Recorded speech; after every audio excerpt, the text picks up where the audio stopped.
The massive doors of the council chamber opened with a sound like distant thunder. Ambassador Elena Vasquez walked through them, her simple black suit a stark contrast to the flowing robes and ceremonial armor worn by the other delegates. The chamber stretched before her like a cathedral, its walls carved from white stone that seemed to glow with its own light. Thousands of seats rose in perfect circles, filled with beings from across the galaxy. Elena had walked this path many times before, but today felt different. The whispers that usually greeted her arrival were louder, more urgent. She could feel eyes following her every step as she made her way to the small section reserved for humanity. Such a small section for such a young species, the other delegates often said. At the center of the chamber, Council Archon Thelmos stood at his speaking platform. The ethereal was tall and thin, his skin pale blue and translucent. When he spoke, his voice carried easily through the vast space without any need for amplification. Honored delegates, Thelmos began, we gathered today to address what our security analysts have termed the human problem. Elena felt her hands clench in her lap. She had known this day would come eventually. For 300 years, humanity had been the newest members of the Galactic Council.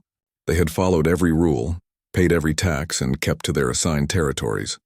But growth was natural for humans, and growth made other species nervous. The humans have expanded into 47 new systems in the past decade alone. Continued a voice from the HFY section. Commander Grick stood at his delegation's speaking post, his gray skin marked with the ritual scars of his warrior caste. They reproduce faster than any other council species. They adapt to worlds we consider uninhabitable. At this rate, they will outnumber the rest of us within 5 centuries. Murmurs of agreement rippled through the chamber. Elena stood waiting for permission to speak, but Thelmos did not acknowledge her. The Zephyrian Consortium has prepared a detailed economic analysis, said Trademaster Vexhai, her forearms gesturing gracefully as she spoke. The Zephyrian's blue skin shimmered with embedded crystals that flashed as she moved. Human trade practices are disrupting established markets across 7 sectors. They undercut prices, work longer hours, and accept conditions that other species consider dangerous. This creates unfair advantages. Elena tried again to catch the Archon's attention, but he had already moved on to the next speaker. This was Representative Hivemind 7 from the Collective, a species that spoke with one voice across millions of bodies. Our analysis confirms the concern, the Collective said through their designated speaker. Humans show unprecedented adaptability. They learn new technologies faster than their creators intended. They form alliances across species lines without regard for traditional boundaries. Their behavior patterns do not match our predictive models. The chamber erupted in discussion. Elena could hear fragments of conversation from dozens of species, all expressing the same basic concern. Humans were too different, too unpredictable, too successful. Order, Thelmos called, and the chamber fell silent. We have heard the concerns raised by our member species. The question now is what action to take. Finally, Elena was recognized to speak. She stood and walked to the central speaking platform, feeling the weight of thousands of eyes upon her. When she reached the podium, she took a moment to look around the chamber, meeting as many gazes as she could. Honored delegates, she began. Humanity has been a loyal member of this council for 3 centuries. We have never broken a treaty, never defaulted on an obligation, never raised arms against another council species. Our expansion has been within legal parameters. Our trade practices follow all established regulations. Our adaptability has never been used to harm others. But it could be, interrupted Commander Grix. That is the point. Your species possesses capabilities that make other members uncomfortable. Elena felt something cold settle in her chest. What capabilities do you mean, Commander? Your species learns too quickly, said Trademaster Vexhai. You adapt to new environments with suspicious ease. Your technological advancement rate exceeds normal parameters. Our Xenology department has studied your homeworld, added the Collective's speaker. Earth's evolutionary history is unusual. Most council species evolved as prey animals that later developed intelligence. Your species appears to have evolved as predators. The word hung in the air like a threat. Elena could see delegates shifting uncomfortably in their seats. In galactic society, being descended from predators was not necessarily negative, but it was rare. Most successful species had evolved beyond such primitive origins. We are no longer predators, Elena said carefully. Humanity has evolved beyond its primitive past, just as all intelligent species have. Have you? This came from an unexpected source, Sage Morthak from the Ancient Repository, a species so old they claimed to remember the formation of the galaxy. Our records show that predator species never truly lose their instincts. They simply suppress them when it serves their purposes. Elena felt the mood in the chamber shifting against her. She could see it in the body language of the delegates, hear it in their whispered conversations. Fear was beginning to replace mere concern. Honored delegates, she tried again. Humanity seeks only peaceful coexistence. We have no desire for conflict or domination. Our actions over 3 centuries should demonstrate our commitment to cooperation. But cooperation from a position of strength is different from cooperation from weakness, said Thelmos.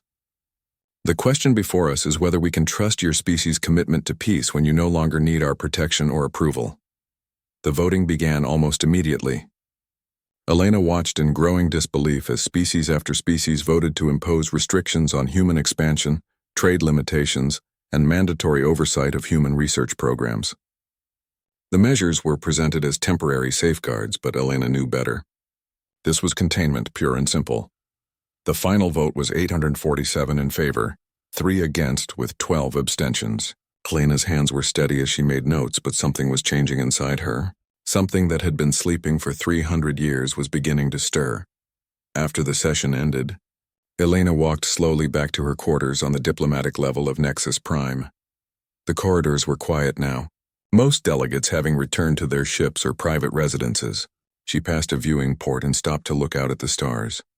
Somewhere out there, human colonies were already feeling the effects of these new restrictions.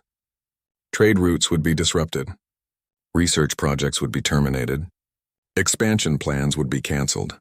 Children would ask their parents why the other species were afraid of them. Elena activated her personal communicator and sent a single, encrypted message to Earth. The gloves are off. She did not know it yet, but this message would mark the beginning of the end for the old galactic order. The Council had made their choice based on fear and incomplete information. They had looked at humanity and seen only what they expected to see: a young, adaptable species that could be controlled through political pressure. They had never asked the right question. What happens when you corner an apex predator that has been pretending to be prey for 3 centuries? Soon they would learn the answer. 6 months after the vote, the restrictions were biting deep. Human colonies across the Outer Rim began experiencing what the Council called supply chain adjustments. Medical supplies arrived weeks late, if at all. Food shipments were delayed by endless inspections. Critical manufacturing components disappeared into bureaucratic black holes. On the agricultural world of Haven's Rest, Dr. Sarah Kim watched another child die from a preventable disease. The antibiotics that could have saved her had been held up at a Zephyrian checkpoint for 3 weeks, while inspectors verified their safety compliance. Sarah had seen this pattern before during the colony wars, but never from their supposed allies. How many more? Asked her assistant Dr. Chen as they covered the small body with a white sheet. 17 this month, Sarah replied, her voice hollow. The same diseases we eliminated on Earth centuries ago. The funeral was held the next morning. Sarah watched the parents stand by their daughter's grave, their faces showing the kind of grief that turns into something harder, something more dangerous. These weren't the faces of people who would forget or forgive easily. Meanwhile, in the shipping lanes between human colonies and Council space, Kethavar patrol ships had become increasingly aggressive. What started as routine inspections had escalated into something approaching piracy. The Kethavar warriors, bred for combat but frustrated by centuries of peace, seemed to enjoy their new role as enforcers. Captain James Rodriguez of the merchant vessel Lucky Strike found himself staring down the weapons array of a Kethavar destroyer for the 3rd time in 2 weeks. His cargo hold contained nothing more dangerous than farming equipment and children's toys, but the Kethavar commander seemed determined to find something wrong. Your manifests show discrepancies, growled Sub-Commander Crix over the communication channel. We will board for detailed inspection. James knew what that meant. His last cargo had been inspected so thoroughly that half of it was contaminated and had to be destroyed. The Kethavar seemed to take particular pleasure in breaking things. Understood, Sub-Commander, James replied, keeping his voice neutral, but his hands were already moving. sending coded messages to his crew and to the freight company's central office. Every detail of this encounter would be recorded and transmitted home. The worst incident came 3 weeks later. The civilian transport New Shanghai was carrying 30,000 colonists from the failed world of Kepler 442b to new homes in the inner systems. Families, elderly people, children, all refugees from a terraforming project that had collapsed when council-approved contractors suddenly withdrew their support. The ship was massive, but lightly armed, designed for comfort rather than combat. Its captain, Commander Sarah Chen, was a 30-year veteran of the Merchant Marine. She had transported millions of colonists safely across the galaxy and had never lost a ship. The New Shanghai was still 2 days from safe harbor when the Zephyrian Consortium fleet intercepted her. 12 attack ships surrounded the transport, their weapons powered and targeting systems locked. "This is Consortium Battle Group 7, came the transmission. "You are in violation of Trade Regulation 47 Alpha. You are transporting unauthorized passengers through regulated space." Sarah Chen checked her navigation displays twice before responding. "Consortium Fleet, this is New Shanghai. Our route was approved by the Navigation Council 6 weeks ago. We are in legal transit lanes. Negative, New Shanghai. Regulations have been updated. Your passengers are now classified as economic refugees and require special documentation." Sarah felt her blood run cold. The updated regulations had not been transmitted to any human vessels. This was a trap, plain and simple. "Consortium Fleet, we are carrying 30,000 civilians, including children and elderly. Request permission to continue to our destination for proper documentation review." The response came not from the fleet commander, but from what Sarah recognized as a consortium board member by the complexity of his ceremonial markings. "Permission denied. You will surrender your ship for inspection. Your crew and passengers will be processed according to new protocols." Sarah looked around her bridge at the faces of her crew.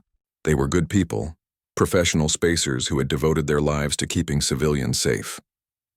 She thought about the families in the passenger sections below, the children who trusted her to get them home safely. "Consortium Fleet, I am prepared to discuss terms, but I will not surrender my passengers to hostile forces." The consortium's response was broadcast on all frequencies, ensuring every human ship in the sector would receive it. Board member Vextai appeared on screen, his forearms spread in what his species considered a gesture of authority. "Commander Chen, you will comply immediately or face the consequences. Your species needs to learn their place in the new galactic order." "And what place is that?" Sarah asked. "The place of all lower species. Submission."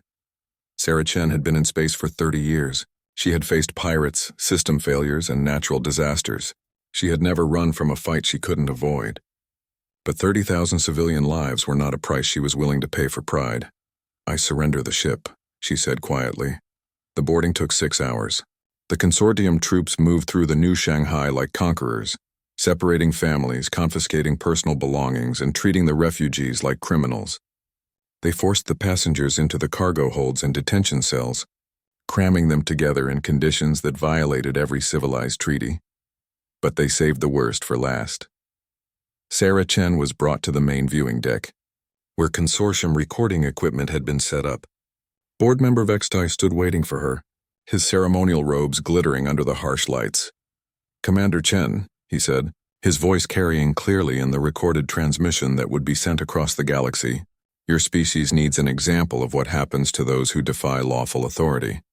The execution was broadcast live to every human world, every human ship, every human settlement in the galaxy. Sarah Chen faced her death with dignity, speaking her final words clearly so they would not be forgotten. "Tell Earth, tell them what they did to us." The recording ended with the sound of weapons fire. Within hours, the transmission had reached Earth. It played in government buildings and corporate boardrooms, in military academies and university classrooms, in family homes and public spaces. Humanity watched one of their own die, murdered by the species they had called allies. In the Terra Defense Force headquarters, Admiral Marcus Webb reviewed the recording for the 5th time.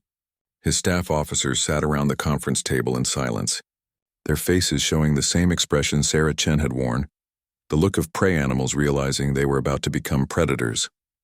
"Gentlemen," Webb said quietly, "we have been playing by their rules for 300 years. We have been polite guests at their table, We have pretended to be something we are not. He stood and walked to the viewing screen that showed Earth in all its blue beauty. Somewhere in the back of his mind, genetic memories were stirring. Memories of hunts on the African plains, of pack coordination and persistence tracking, of what it meant to be the apex predator on a world where everything else was trying to kill you. Draft the authorization for Operation Apex Predator, Webb ordered. It's time to remind the galaxy what happens when you threaten humanity's young. For the first time in 3 centuries, humanity began to remember what they had tried so hard to forget. The prey protocols were about to be suspended, and the galaxy was about to learn why Earth was the only world in their sector where the dominant species had climbed to the top of the food chain through pure predatory evolution. The hunt was about to begin. The change began quietly, as the most dangerous things often do. Across human space, ships that had once broadcast friendly greetings and trade offers now moved through the dark between stars in complete silence. Their transponders were off, their communication arrays cold, their hulls painted in colors that seemed to absorb light rather than reflect it. On the industrial world of Ferrum, HFY security chief Gorthak was having trouble sleeping. For the past 3 weeks, his warriors had been reporting strange incidents at their weapons manufacturing facilities. Nothing was missing, nothing was damaged, but there were signs that someone had been inside their most secure areas. "Show me the surveillance recordings again," Gorthak ordered his lieutenant. The holographic displays showed empty corridors, sealed blast doors, inactive security systems. Everything appeared normal. But Gorthak had been a warrior for 2 centuries, and his instincts were screaming that something was wrong. "Here, sir." His lieutenant pointed to a timestamp. "Watch this door." The heavy security door remained closed and locked.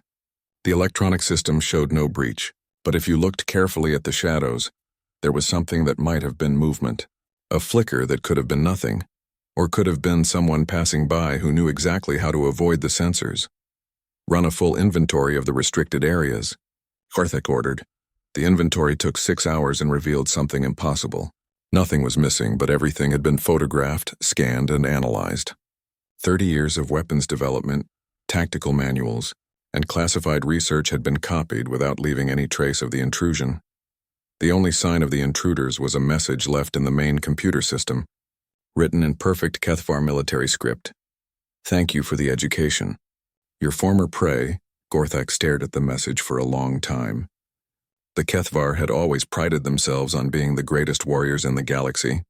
They had conquered 12 systems before joining the Council, and their military academies were considered the finest in known space. The idea that someone could walk through their security like it didn't exist was impossible, but the evidence was right in front of him. Similar incidents were happening across Zephyrian space. Trademaster Vexhai was reviewing reports from her commercial intelligence network, and what she was seeing made no sense. "These humans appeared from nowhere," her assistant explained, gesturing at the data flowing across their screens. 6 months ago, they didn't exist in our databases. Now they're operating major trading operations in 17 systems. "That's impossible," Vexhai replied. "You can't build that kind of infrastructure overnight. You can't learn our market systems that quickly. You can't understand our cultural preferences without years of study." But somehow the humans had done exactly that. They were undercutting Zephyrian prices by exactly the right amount to be attractive, without seeming suspicious. They were appearing in markets at precisely the moment when Zephyrian supplies were running low. They were offering products tailored to alien preferences that human manufacturers shouldn't have known existed. "It's like they've been studying us for decades," her assistant said quietly. "Vex," I felt a chill run through her crystalline spine. The humans had been studying them for decades. For 3 centuries, in fact, while pretending to be naive newcomers who needed guidance and protection. "Pull all our files on human trade delegations," she ordered. "I want to know everywhere they've been, everyone they've met, everything they've had access to." The results were terrifying. Human traders, diplomats, students, and tourists had visited every major Zephyrian facility over the past 300 years. They had asked innocent questions, made casual observations, and shown the kind of curiosity that everyone had found charming in such a young species. Now it was clear they had been mapping weaknesses, studying systems and learning everything they needed to know to destroy the Zephyrian economy from the inside. Dr. Elena Vasquez was no longer an ambassador. Her new title was Strategic Coordination Specialist, and her office was aboard a ship that appeared on no official registry. The vessel was called Persistent Hunter, and it moved through space like a ghost, never staying in one place long enough to be tracked. Elena's new colleagues were humans whose job descriptions had never appeared in any diplomatic corps manual. Dr. Sarah Kim was now serving as an evolutionary psychology specialist. Her job was to analyze alien behavior patterns and identify the fear responses that predator species could trigger in former prey animals. Captain James Rodriguez had become a supply chain disruption coordinator. His merchant experience was invaluable in understanding how to cause maximum economic damage with minimal resource investment. But the most important member of Elena's team was a woman whose name never appeared in any official records. She was simply called the Tracker, and she had spent her career studying the most dangerous predators on Earth. Now she was applying those skills to hunting alien military units across interstellar space. The HFY are behaving exactly as predicted, the Tracker reported during their daily briefing. They're showing signs of chronic stress, decreased sleep quality, and hypervigilance. Their patrol patterns have become erratic as they try to cover areas they perceive as vulnerable. Elena nodded, making notes on her datapad. What about the Zephyrians? Market panic is setting in, reported Dr. Kim. Their board members are calling emergency sessions twice a week. They're implementing increasingly desperate measures to try to maintain their trade monopolies. But each action creates new vulnerabilities we can exploit. Elena looked out at the stars through the ship's main viewport. Somewhere out there, council species were beginning to experience something their evolutionary history had not prepared them for. Being hunted by something smarter, more patient and more ruthless than they could imagine. Phase 2 begins tomorrow, Elena announced. It's time to let them see us. The next morning, HFY patrol ships across 7 systems began reporting the same phenomenon. Human vessels were shadowing them, maintaining perfect distance, matching every course change, every speed adjustment. The humans never communicated, never approached close enough to be considered threatening. But they were always there. Commander Grix, the same warrior who had spoken against humanity in the council chamber, found himself staring at his tactical displays with growing unease. 3 human ships had been following his patrol group for 18 hours. They stayed just outside weapons range, moving with a precision that made his warriors nervous. Sir, his tactical officer reported, they're not responding to our hails. Then ignore them, Grix ordered. Maintain course for the Tertius system. But ignoring them was impossible. The human ships moved like pack hunters, coordinating their movements in ways that reminded Grix of the predator documentaries his species showed their young as cautionary tales. There was an intelligence behind their formation, a purpose that made him want to check his weapon systems every few minutes. His warriors were beginning to show signs of stress. These were HFY, bred for courage and trained from birth for combat, but they were acting like prey animals. They jumped at sudden noises, checked their sensors obsessively, and muttered prayers to warrior gods they hadn't invoked since childhood. Sir, his communications officer called out, we're receiving similar reports from patrol groups across the sector. Human ships are shadowing HFY forces everywhere. Grix felt something cold settle in his stomach. This wasn't random.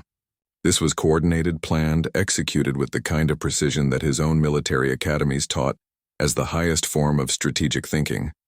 The humans weren't just following them. They were studying them, learning their patterns, mapping their responses, and they were doing it with the patient efficiency of natural predators who had all the time in the galaxy to perfect their techniques.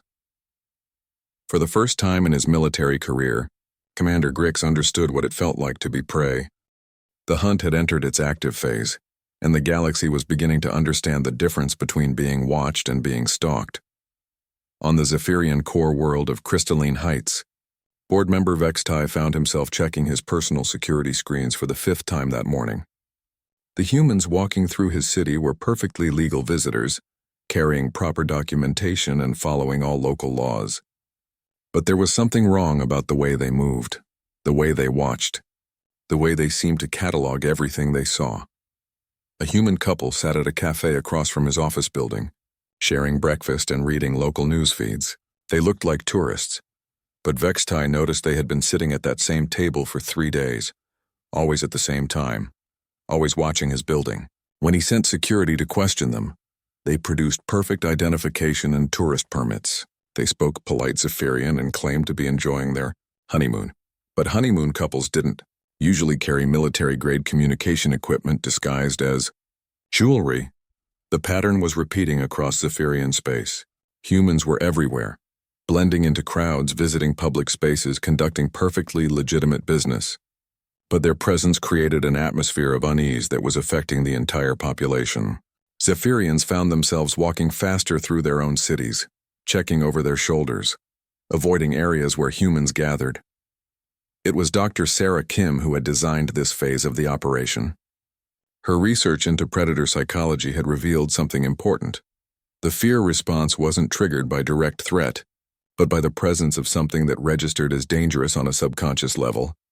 Humans evolved as persistence hunters, she explained to Elena's team during their briefing. We developed physical and behavioral traits that trigger deep evolutionary warnings in prey species. Our forward-facing eyes, our bipedal gait, our endurance capabilities, all of these things mark us as predators to species that still carry prey instincts. Elena studied the psychological profile reports coming in from across alien space. Crime rates were rising in areas with significant human presence, not because humans were committing crimes, but because the stress of their presence was causing other species to act irrationally. Phase 3 is ready to begin, announced Admiral Webb during their secure communication session. Elena could see the command center of the Terra Nova behind him, busy with activity that looked nothing like the defensive operations humanity had conducted for 3 centuries. What's the target? Elena asked. The Kithvar think they've found our primary shipyard? Webb smiled grimly. Commander Grix has convinced his superiors that taking out our construction facilities will cripple our operational capability. Elena understood immediately. They're going to attack what they think is a critical target. Exactly. And when they do, they're going to learn what happens when prey animals think they can hunt the hunters. The Kethvar fleet assembled at the edge of the Kepler 438 system consisted of 67 warships, including 3 of their massive dreadnoughts. It was the largest military force they had deployed since joining the Council, and Commander Grix was confident it would be sufficient to crush human resistance once and for all. Intelligence reports indicated that the humans had built a major shipyard in the system's asteroid belt.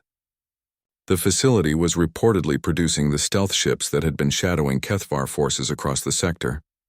Destroying it would eliminate the human threat and restore Kethvar honor.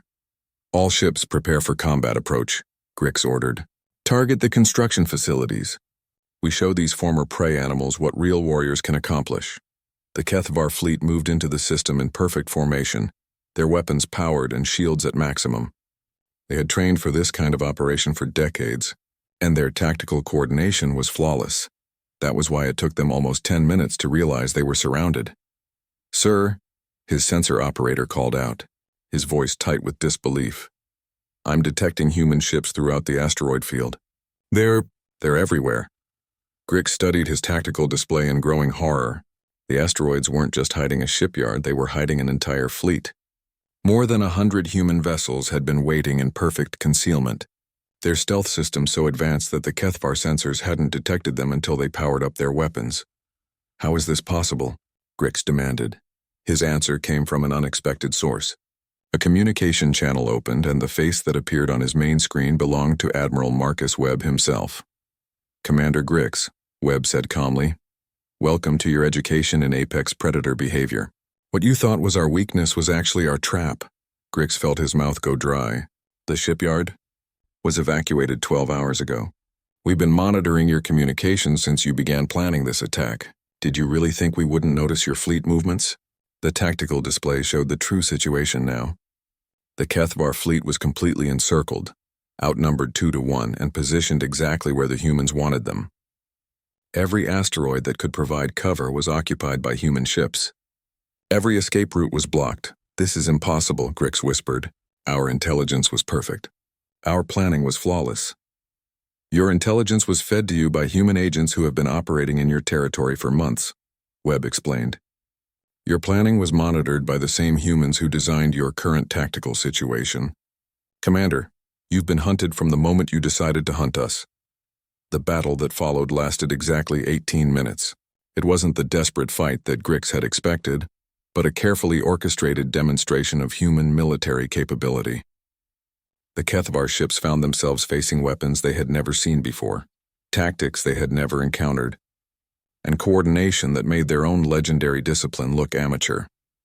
Human ships moved through the asteroid field like they had been born there, using the environment as both weapon and shield. Their attacks were precise, targeting specific systems rather than trying to destroy the Kethvar vessels outright. Within minutes, the mighty Kethvar fleet was crippled and helpless, but the humans didn't destroy them. Instead, Admiral Webb's face appeared on every Kethvar screen simultaneously. Commander Grix, you and your warriors fought bravely, but you were fighting a war you could never win. Your weapons, your tactics, your entire military doctrine, we've been studying all of it for 3 centuries. We know everything about how you fight because you taught it to us. Grix found his voice with difficulty. What do you want? I want you to go home, Webb replied. I want you to tell your people exactly what happened here. I want you to explain to them that humanity has been holding back for 300 years. Not because we were weak, but because we were being polite. The human ships began withdrawing, disappearing back into the asteroid field as silently as they had appeared.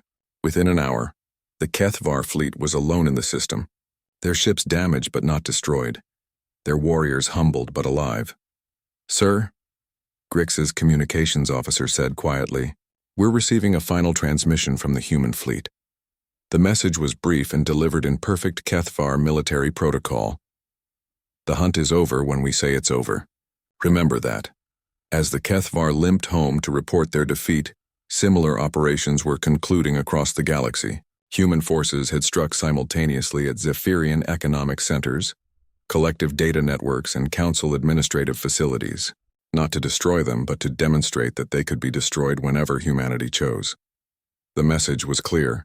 The prey protocols were suspended, and the predators were no longer hiding what they were capable of. The galaxy was about to learn that 3 centuries of human cooperation had been a gift, not a weakness. And like all gifts, it could be taken away. The emergency session of the Galactic Council convened under circumstances that had never occurred in its 3,000-year history. For the first time, the great powers of the galaxy had requested protection from a species they had once considered harmless. The chamber that had once seemed vast and intimidating now felt smaller, more fragile. The delegates who had voted so confidently to restrict humanity 6 months ago now sat in their seats with the nervous energy of prey, animals that had suddenly realized they were sharing space with something that had evolved to hunt them. Council Archon. Thelmos called the session to order, but his usual commanding presence seemed diminished. Reports from across the galaxy had made it clear that the beings they had tried to contain were no longer pretending to be containable. Honored delegates, Thelmos began, we have received formal requests for emergency protection protocols from 17 member species. The situation regarding humanity has escalated. Commander Grix stood to address the chamber, but he looked nothing like the confident warrior who had spoken against humanity months before. His ritual scars seemed deeper now, and his eyes carried the look of someone who had seen something that fundamentally changed his understanding of the universe. The human military capability exceeds all our projections, he reported in a flat, defeated tone. They have been observing, learning, and preparing for 3 centuries. They know our weapons, our tactics, our strengths, and our weaknesses better than we know them ourselves. Trademaster Vexhai rose next, her crystalline ornaments dim with stress. The economic disruption is total. Human agents have infiltrated our commercial networks at every level. They're not trying to compete with us. They're demonstrating that they can destroy our entire economic system whenever they choose. The collective speaker remained seated, but their voice carried the weight of millions of minds speaking in unity. Our analysis indicates that humanity has been conducting systematic intelligence gathering since their first contact with Council species. Every diplomatic mission, every trade delegation, every cultural exchange has been part of an information warfare campaign of unprecedented scope. A hush fell over the chamber as the implications became clear. The naive, cooperative species they had welcomed into the council, had been playing a game so complex and long-term that they had never even realized it was happening. The chamber doors opened with their familiar thunder, but this time the sound seemed more ominous than impressive. Admiral Marcus Webb walked through them, but he was not alone. He was accompanied by a small group of humans whose very presence seemed to change the atmosphere of the room. Elena Vasquez was there, no longer wearing the simple diplomatic attire she had favored as an ambassador. Dr. Sarah Kim walked beside her, carrying datapads filled with psychological profiles of every species in the chamber. Captain James Rodriguez represented the human merchant marine, his presence a reminder of how thoroughly humanity had penetrated galactic commerce.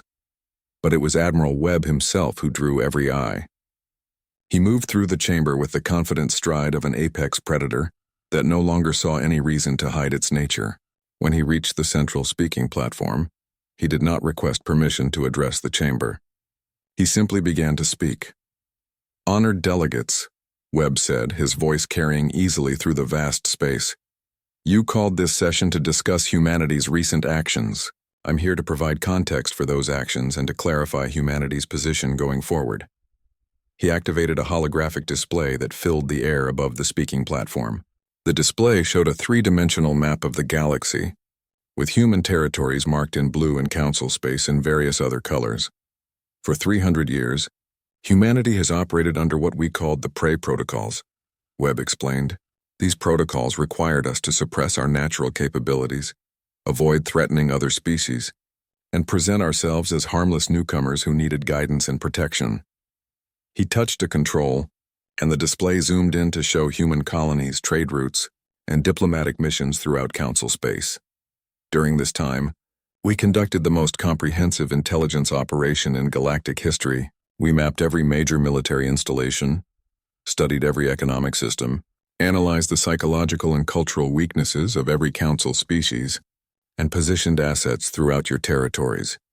The chamber erupted in shocked murmurs and angry protests, but Webb continued speaking without pause. "We did this not because we planned to attack you, but because survival requires understanding potential threats. Humanity learned long ago that knowledge is the ultimate weapon, and we have spent 3 centuries gathering knowledge about all of you." Commander Grix found his voice. You were planning this from the beginning." Webb turned to face the Kethvar delegation. "Commander, we were planning for every possibility from the beginning. That's what apex predators do. We prepare for every scenario because our survival depends on never being caught unprepared." He touched the controls again, and the display changed to show detailed analyses of military capabilities, economic vulnerabilities, and social pressure points for every major council species. Your recent actions, the economic sanctions, the territorial restrictions, the execution of our civilians, triggered the suspension of the Prey Protocols. What you've experienced over the past few months is humanity operating at approximately 15% of our actual capability.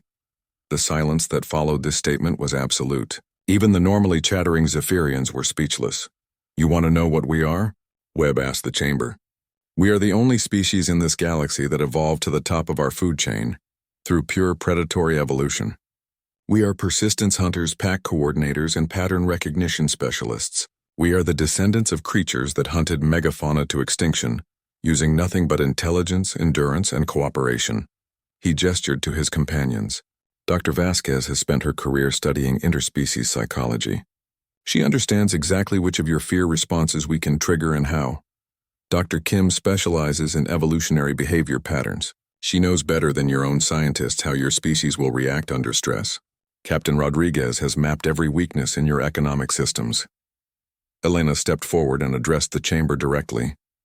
"We know how many children each of your leaders has, where they live, and what they care about most. We know which of your military commanders are competent and which are politically appointed. We know exactly how to crash your economies, disable your fleets, and turn your own populations against your governments." The temperature in the chamber seemed to drop several degrees. "But," Webb continued, "we don't want to do any of those things. Humanity prefers cooperation to conflict, trade to warfare, and peace to chaos. The Prey Protocols weren't a deception. They were a gift. They were us choosing to be less than we are because we believed we could build something better together." He looked around the chamber, meeting the eyes of delegates who could no longer meet his gaze directly.